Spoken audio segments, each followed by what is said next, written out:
সুপ্রিয় তৃতীয় শ্রেণীর শিক্ষার্থীবৃন্দ, আশা করি তোমরা ভালো আছো। যে যেখান থেকে আজকের এই ভিডিওটি দেখছো, আমার শেখার ঘরের পক্ষ থেকে আগারও স্বাগত জানাচ্ছি তোমাদেরকে। তো এখানে আমরা গত যে ক্লাস আমরা করেছিলাম সেটা হচ্ছে আমরা সময়ের উপর একটা ভিডিও পাবলিশ করেছিলাম। যদি সেটা মিস করে থাকো, এই মুহূর্তে ডান পাশে উপর একটা লিঙ্ক আসছে, দেখো, সেখানে ক্লিক করলে তোমরা দেখে নিতে পারবে। তো এখন আমরা যে বিষয়টি নিয়ে কথা বলবো সেটা হচ্ছে আমাদের ঘড়িতে 4 নম্বর যে প্রশ্নটা আছে, এই 4 নম্বর প্রশ্নের আমরা সমাধান নিয়ে কথা বলবো। তো 4 নম্বরে এখানে কি বলছে দেখি আমরা, কয়টা বাজে। তো আমরা কিন্তু এই সময় নিয়ে কথা বলছিলাম, দুইটা সময় নিয়ে, একটা হচ্ছে ডিজিটাল, একটা হচ্ছে অ্যানালগ, দুইটা পদ্ধতিতে। তো আমরা এখন দেখি এই যে ঘড়িটা আছে সেটা হচ্ছে অ্যানালগ ঘড়ি।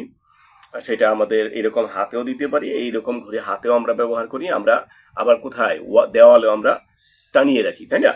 আচ্ছা, এখানে কয়টা বাজে আমরা দেখি। এখানে হচ্ছে আমরা প্রথমে দেখবো ঘন্টার কাঁটাটা কোথায় আছে। ঘন্টার কাঁটাটা কোথায় আছে আমরা একটু দেখি। ঘন্টার কাঁটাটা আছে 10-এর পরে, তার মানে এটার মধ্যে কত বাজে? 10টা বাজে। আমরা ঘন্টাটা কত? 10টা বাজে, তাই না?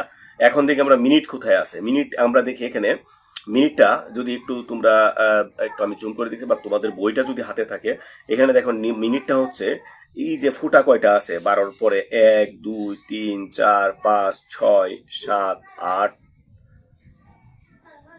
9টা ফুটা আছে। তার মানে 9টা ফুটা বিন্দুর মধ্যে পড়েছে এখানে। তাহলে আমরা কত বলবো? এটা 10টা 9 বাজে, ঠিক আছে?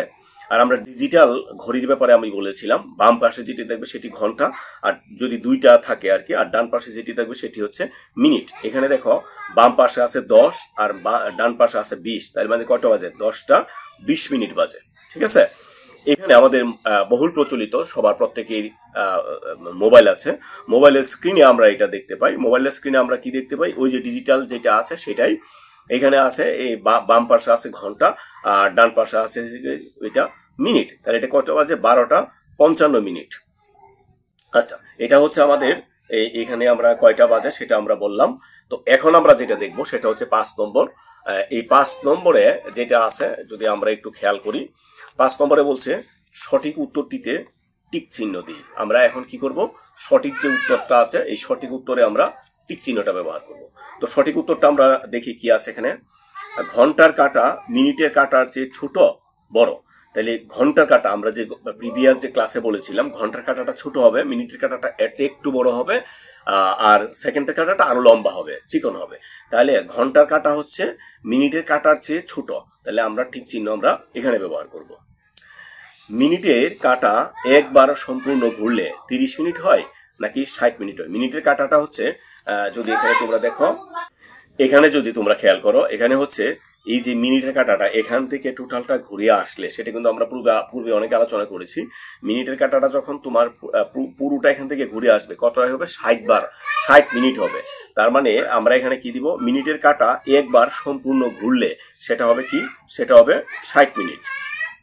তারপর এখানে দেখি আমরা ঘন্টার কাঁটা একবার সম্পূর্ণ ঘুরলে, তাহলে ঘন্টার কাঁটাটা যদি একবার সম্পূর্ণ ঘুরে, আমরা যদি এই ঘড়িটা আবার খেয়াল করি, ঘন্টার কাঁটাটা যখন এখান থেকে শুরু হয়ে আবার এখানে আসবে, তাহলে কতবার ঘন্টা পরিবর্তন করবে জায়গাটা? এই যে আমরা যদি এখন 10টা বাজে, 10টা থেকে যদি আমরা এখানে যাই, একবার একটা ঘন্টা পরিবর্তন হলো, 2 3 4 5 6 7 8 9 10 11 12। তার মানে ওই জায়গায় আসতে কত ঘন্টার সময় লাগবে? তার 12 ঘন্টা সময় লাগবে। তাইলে আমাদের এখানে দিব 12 ঘন্টা। এখানে 4 নম্বরটা দেখি, একদিনে ঘড়িতে 12টা বাজে কয়বার বাজবে? তো একদিনে আমরা কি জানি? একদিন বলতে একদিন, এক রাত, ঠিক আছে? একদিন বলতে আমরা 24 ঘন্টা জানি। তো 24 ঘন্টায় 12 কয়বার আসবে? 12 দুইবার আসবে, কারণ 12 দ্বিগুণে হচ্ছে 24। তাহলে আমরা এটা দুইবার দিব। একদিনে ঘন্টার কাঁটা 5-এর ঘরে আসে সকালে আসে নাকি বিকালে আসে নাকি সকালে বিকালে আসে? এখানে 5-এর ঘরে একদিনে, একদিন বলতে আমরা কতক্ষণ আগে যেটা বললাম 24 ঘন্টায়। তো 24 ঘন্টায় আমাদের এটা সকালেও আসবে বিকালেও আসবে যদি আমাদের ওই ঘড়িটা হয়। আর যদি ডিজিটাল হয় তাহলে এটা অন্যভাবে চলে যাবে। তারপর এখানে কি আছে দেখি, একদিনে ঘন্টার কাঁটা 10 বার নাকি 12 বার নাকি 2 বার সম্পূর্ণ ঘুরে? একদিনে ঘন্টার কাঁটাটা পুরাটা, এখানে দেখি আমরা একদিনে ঘন্টার কাঁটা কয়বার ঘুরবে? একদিনে এই ঘন্টার কাঁটাটা পুরোটা, কারণ 24 ঘন্টা মানে ঘুরলে 2 বার ঘুরতে হবে, ঠিক আছে? এখানে এই যে ঘন্টার কাঁটাটা আছে একদিনে, একবার তো এটুকু যাবে, আবার এটুকু গেলে পুরো একদিন হবে, মানে 24 ঘন্টা হবে। 1 মিনিটে একদিনে মিনিটের কাঁটা কয়বার ঘুরবে, মিনিটের কাঁটাটা একদিনে কয়বার ঘুরবে, এরকম আমরা যদি এটা দেখি তাইলে এই একবার ঘুরলে 1 ঘন্টা, তাহলে কতবার, 24 ঘন্টা একদিন, তার মানে 24 বার সম্পূর্ণরূপে ঘুরবে। একদিনে 12 ঘন্টা নাকি 24 ঘন্টা, আমরা কিন্তু এতক্ষণ কথা বলেছি 24 ঘন্টা নিয়ে। 1 ঘন্টা কত মিনিটে হবে, 60 মিনিটে হবে। তো এর পরবর্তীতে এখানে 2টা সমস্যা রয়েছে, এগুলো আমরা সমাধান করব। আজকে এই পর্যন্ত এখানে বিদায় নিচ্ছি। যদি কোনো প্রশ্ন থাকে অবশ্যই কমেন্টস বক্সে জানাতে ভুলবে না। তাহলে আজকে এখানে বিদায় নিচ্ছি। ভালো থাকবে সবাই, ধন্যবাদ সবাইকে।